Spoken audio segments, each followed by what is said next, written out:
Hello दोस्तों, नमस्कार। तो सभी रेल कर्मचारियों के लिए एक बहुत बड़ी खुशखबरी यहाँ पे निकल के आ रही है।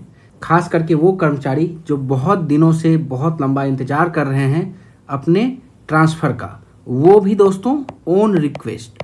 तो यहाँ पे रेलवे बोर्ड ने आज के ही डेट में मतलब कि 22/7/2026 को एक नया ऑर्डर, नया आदेश जारी किया है, जहाँ पे खास करके जो ऑन रिक्वेस्ट ट्रांसफ़र वाले केस हैं उनको लेकर त्वरित कार्रवाई करने को कही गई है। और भी बहुत कुछ लिखा हुआ है लेटर में। मैं आपको डायरेक्ट ऑफिशियल लेटर की ओर ले चलता हूं और इस ऑर्डर से किन वर्ग के कर्मचारियों को ज़्यादा फायदा पहुंचने वाला है ये भी हम दोस्तों समझेंगे इस लेटर में। तो चलिए डायरेक्ट ऑफिशियल लेटर की ओर। तो दोस्तों आप यहाँ पे देख सकते हैं RBE 61/2026, यह है लेटर जो कि आज के ही डेट में दोस्तों जारी किया गया है। यहाँ पे आप डेट भी देख सकते हो 22/7/2026। तो यहाँ पे to all the zonal railway production units from the to all the GMP। तो यहाँ पे आप देख सकते हो कि transfer policy for prioritising on request transfer of non gazetted railway employees.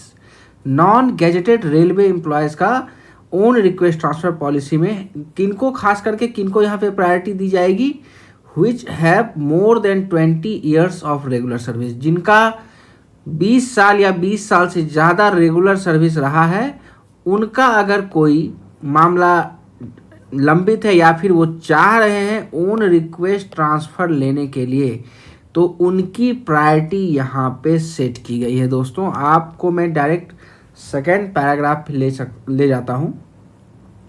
ये आप देख सकते हैं, it has accordingly been decided to introduce a new category of own request transfer on priority basis। मतलब 20 साल से ज़्यादा जिनका भी सर्विस है उनको प्रायोरिटी बेसिस पे ट्रांसफ़र में छोड़ा जाएगा। कि मतलब वो अपना जो भी जोन होम ट्रांसफ़र लेना चाहते हैं या जहाँ भी ट्रांसफ़र लेना चाहते हैं वहाँ उनको पहले ट्रांसफ़र दिया जाएगा। This would be a employee-friendly measure designed to ensure that the requests of employees who have served railways for more than 20 years are processed on priority basis। मतलब 20 साल से ज़्यादा या 20 साल सर्विस देने वाले एम्प्लॉय को पहले प्रायोरिटी देके ट्रांसफ़र में रिलीव किया जाएगा। दोस्तों यहाँ पे आप ये भी देख सकते हो कि as per the current procedure transfer request of employees are registered as per their category with priority being assigned based on the date of submission of application। मगर अभी तक क्या हो रहा था कि जब आपने सबमिट किया एप्लीकेशन वो आपकी प्रायोरिटी बन गई, आपके बाद जिन्होंने सबमिट किया वो आपके बाद उनकी प्रायोरिटी रहेगी, आपसे पहले वाले आपसे ऊपर रहेंगे।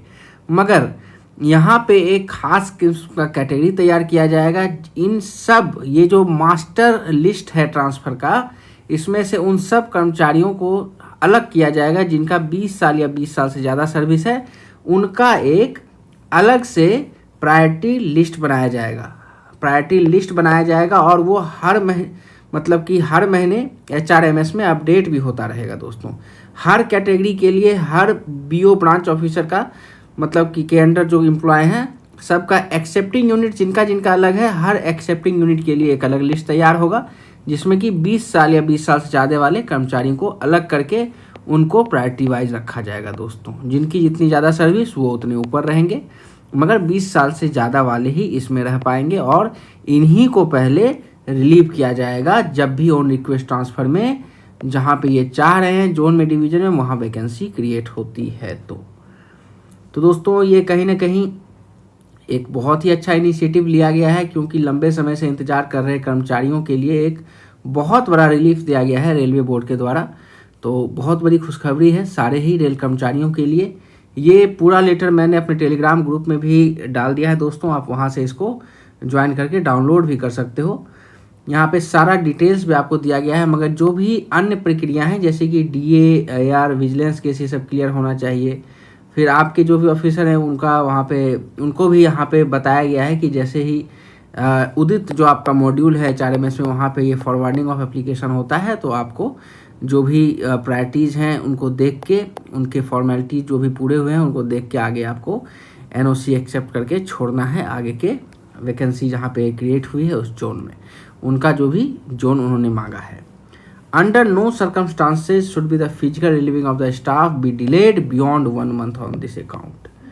मतलब कि no reliever has been posted, मतलब आपका जो ब्रांच ऑफिस है उसका कोई रिलीवर जो था वो पोस्टिंग में नहीं है, वो ऑफिसर पोस्टिंग में नहीं है, तो ऐसा कोई कंडीशन अगर रहता है तो responsibility of controlling JAG officer रहेगा कि नॉमिनेट करें स्टाफ को to complete the handing over taking over formalities, मतलब फॉर्मेलिटी जो भी होते हैं हैंडेड ओवर और टेकिंग ओवर के, इनको कंप्लीट करने के लिए। ऐसे सर्कमस्टांसेज में 1 महीने से ज़्यादा की देरी यहाँ पे बर्दाश्त नहीं की जाएगी।